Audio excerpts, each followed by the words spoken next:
दोस्तों आज हम बात करेंगे भारत और यूएसए के बीच में एक रिलेशनशिप जो है उसके बारे में।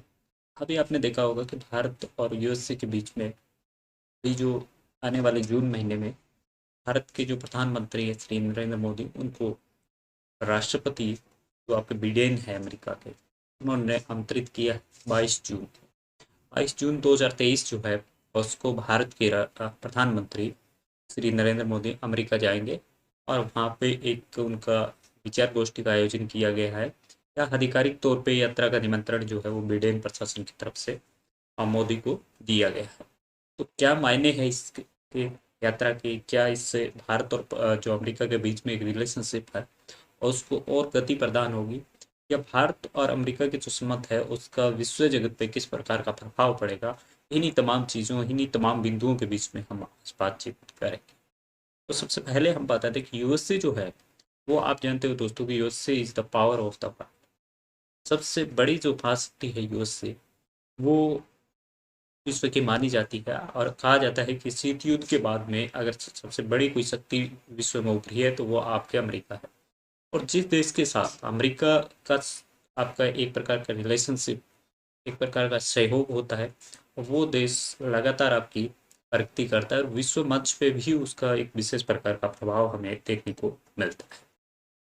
अब जो भारत है, क्या भारत का जो अमेरिका के साथ में एक रिलेशनशिप है उससे भारत का विश्व मंच पे किस प्रकार का प्रभाव होगा? क्या भारत जो है वो विश्व मंच पे उसकी शक्ति बढ़ेगी? और क्या जो भारत है वो विकसित देशों की श्रेणी में शामिल होने की होड़ में जा रहा है? ये तमाम जो चीज़ें हैं वो आने वाला समय हमें बताएगा जब 22 जून 2023 के बाद में भारत की और, और अमेरिका की जो एक रिलेशनशिप है उसमें एक नया मोड़ आने के चांसेस जो है। तो इसी घटनाक्रम को लेके हम आपको बता दें कि भारत के प्रधानमंत्री को राष्ट्रपति जो बिडेन है और प्रथम महिला जिसे जिल बिडेन के नाम से जाना जाता है, जो आपके बिडेन जो राष्ट्रपति हैं उनकी पत्नी है, उन्होंने भारत के प्रधानमंत्री को आधिकारिक यात्रा के लिए, राजकीय यात्रा के लिए आपके 22 जून 2023 को वहाँ पे आमंत्रित किया। अब 22 जून 2023 को वहाँ पे क्या होगा, एक आपका रात्रि भोज होगा, डिनर का आयोजन होगा और उनमें दोनों देशों के बीच में आपकी जो करीबी जो रिश्ते हैं उन पे आपकी चर्चा।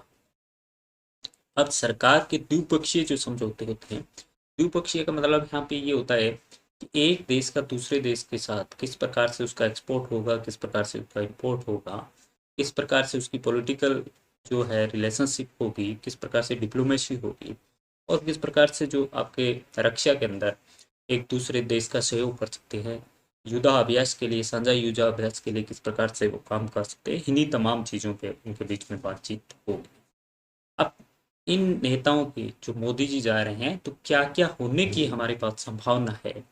तो दोनों देश के बीच में जो भी आपकी आईटी है, टेक्नोलॉजी जिसको प्रौद्योगिकी के नाम से जाना जाता है, व्यापार, ट्रेड के अंदर, इंडस्ट्री के अंदर, एजुकेशन के अंदर, आपका रिसर्च के अंदर, इसके साथ साथ आपका स्वच्छ ऊर्जा के अंदर, रक्षा के अंदर, सुरक्षा के अंदर, स्वास्थ्य के अंदर और लोगों के बीच में संबंध जो है, इन तमाम चीज़ों को लेके किस प्रकार से गहरे किए जाए और प्रगाढ़ किए जाए, इन्हीं तमाम चीज़ों पे बातचीत वहाँ पे होने की संभावना है। इसमें जो आपकी समीक्षा जो है वो एमईए कर रहा है, जिसको विदेश मंत्रालय के नाम से जानते हैं, उनके द्वारा हमें ये बताया गया है कि भारत के जो राष्ट्रपति है, भारत के जो प्रधानमंत्री है वो अमेरिकी राष्ट्रपति से मिलेंगे। यहाँ पे भारत और अमेरिका के संबंधों को लेकर यूएस की जो हाउस फॉरेन रिलेशनशिप कमेटी है उसमें इसको प्राथमिकता से उठाया, प्राथमिकता दिया गया है। और वहाँ का आप जानते हैं कि व्हाइट हाउस, ये थोड़ा सा आप व्हाइट हाउस के संबंध में देखिए कि साल 1994 में व्हाइट हाउस को पेंट करने का खर्च $2,83,000 यानी करीब 1,72,00,000 से ज्यादा आया था।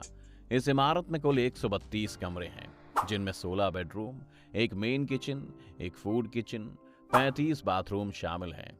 इसके अलावा आपने व्हाइट हाउस के संबंध में जाना कि किस प्रकार का व्हाइट हाउस जो है वो अमेरिका के अंदर है, किस प्रकार से व्हाइट हाउस जो है वो आपका काम करता है। तो इस व्हाइट हाउस ने कहा है कि यहाँ पे तमाम तरह की जो बातें हैं वो आपकी मुक्त, खुले और समृद्ध और सुरक्षित जो आपका हिंद प्रशांत महासागर है उनको लेके यहाँ पे चर्चा की जाएगी। इसमें हमने तमाम बातें आपको पहले भी बता दी, चाहे रक्षा की बात हो, चाहे स्वच्छता की बात हो, चाहे सुरक्षा की बात हो, ये तमाम चीज़ें भी वहाँ पे की जाएगी। भारतीय रीड आउट और अधिक विस्तार में चला गया है। यहाँ पे रीड आउट जो है वो और ज़्यादा गहराता चला गया। यहाँ पे इंडो पैसिफिक जो है वो वाला जो क्षेत्र है इंडो पैसिफिक, जिसे एशिया प्रशांत महासागर के नाम से जाना जाता है, उसमें आप देखते हो कि चाइना जो है वो अपना प्रभाव डाल रहा है। और इंडो पैसिफिक जो एक ऐसा क्षेत्र है जो कि अमेरिका के लिए और भारत के लिए भी बहुत महत्वपूर्ण क्षेत्र है। तो इंडो पैसिफिक जो क्षेत्र है वो क्या है, इस रिपोर्ट में जाएगा।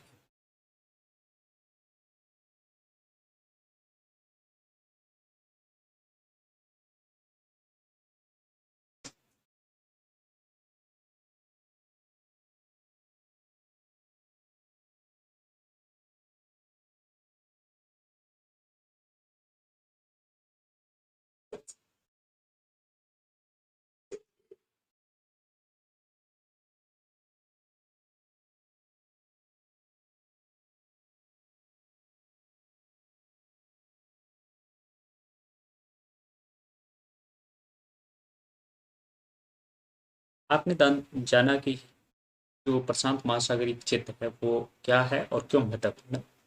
अब हम जानते हैं कि क्या ये पहला मौका है जब भारत के राष्ट्र प्रधानमंत्री को राष्ट्रपति द्वारा आमंत्रित किया गया। ऐसा नहीं है, इससे पहले भी हमने देखा कि क्वाड जो समिट हुआ था सिडनी के अंदर ऑस्ट्रेलिया में, वहाँ पे भी दोनों देश जो है वो रिलेशनशिप इन्होंने की थी। इसके अलावा हिरोशिमा में G7 की जो बैठकें हैं जापान में होने वाली है, उस जापान में भी आपका भारत जो है एक आमंत्रित सदस्य के रूप में उसको आमंत्रित किया गया है।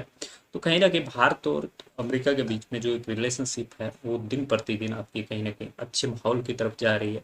और आने वाले समय में भारत और अमेरिका के जो संबंध है वो अच्छे होने की उम्मीद है, ताकि भारत की जो ग्रोथ रेट है वो भी हाई होगी और इससे अमेरिका जो है उसको भी बेनिफिट होगा, क्योंकि भारत सबसे बड़ी जनसंख्या वाला देश जो है वो माना जाता है। और जब किसी देश की जनसंख्या ज़्यादा होती है तो वहाँ पे तमाम जो चीज़ें हैं, तमाम जो अपॉर्चुनिटी है वो अमेरिका के लिए वहाँ पे पॉसिबल है। तो शायद इसी चीज़ को लेके भारत और अमेरिका जो है दोनों एक दूसरे को अपने अपने फायदे के लिए, अपने अपने एडवांटेज के लिए यूज कर रहे हैं।